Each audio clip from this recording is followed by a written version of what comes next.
fear, an unpleasant emotion caused by the belief that someone or something is dangerous. Now I want you to think about that for a second. The belief that someone or something is dangerous. Sometimes there are legitimate reasons to be afraid. When held head to head against a natural threat, there's a reason to be afraid. There are also times when something that you deem to be scary is really a fantasy within your mind, tricking yourself to believe that you cannot handle what lies ahead. Fear is a lack of confidence. A lack of confidence is the result of not knowing what you can do. A lack of knowing what you can do is caused by a lack of experience. A lack of experience is caused by a lack of doing something new. Albert Einstein said, "A person who never made a mistake never tried anything new." People fear making mistakes, so they don't try that new thing. They don't gain experience. They don't build their confidence. When you can see the link between fear and a lack of confidence, you can break the cycle. Everyone deals with fear. It's who we are. The difference lies in how we handle it. What are you afraid of? Failure? You can't be afraid to fail. It's the only way to succeed. You're not going to succeed all the time.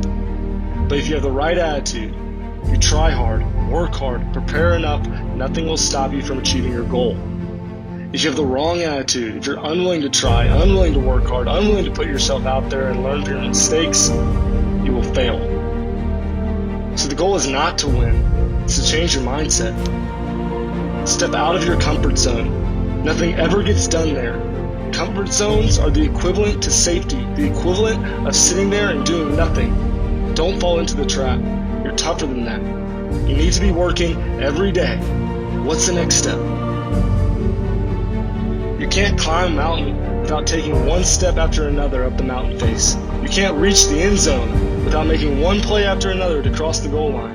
Sometimes that journey is easy. Other times it's hard and riddled with setbacks. Sometimes the challenge facing you will be daunting and doubt will overcome you. Your confidence in your own abilities will falter. Fear will try to take over. You'll think you can't do it, that the challenge is insurmountable. But that's when you have to force yourself to keep going forward. The worst thing that can happen is that you don't meet expectations, that you fall on your face. In which case you pick up your pride, look yourself in the mirror, and get ready for round 2.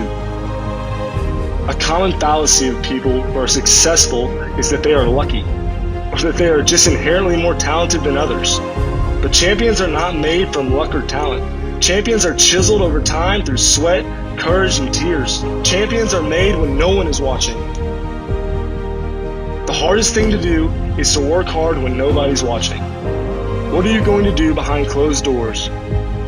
What are you doing right now to push yourself closer to your goal, your team's goal? It might not be comfortable to put in the work, but guess what? Real champions are made in areas of discomfort. If you want to be the best, you have to do things that others aren't willing to do. Mental toughness is doing the right thing for the team when it's not always the best thing for you. It's not about you. It's about every other player on that field. Every brother out there is counting on you to do your part right now. You can't build a foundation with one person pulling all the weight. You are united. When you step on that field, bring your confidence, but leave your ego behind. Be humble, be brave, be prepared for anything. At that moment, when the ball snaps into motion for the play, it has nothing to do with talent and everything to do with effort. Wins and losses come a dime a dozen, but effort? Nobody can judge that because the effort is between you and you. Remember, when the game is done, win or lose, you are the one who has to answer to yourself. You have to be able to look in the mirror and ask, did I do all I could have done? Did I push myself to the limits of what I can do? Did I use my head, keep calm, and follow the plays? Was I able to rise to the challenge and adjust at that moment when things didn't go as planned, when you faced adversity? It's the answers to these questions that determine success. If every player stepped out on that field knowing they had done everything up until that moment to make sure they are ready to be there, there would be no holding us back. So I ask you, are you ready? Are you ready to face down fear and do what needs to be done? Yes, it's scary to be alone, but know that you are not alone because you have your brothers right beside you. And they, like you, are ready to not be afraid anymore. We are ready for more. We are fearless.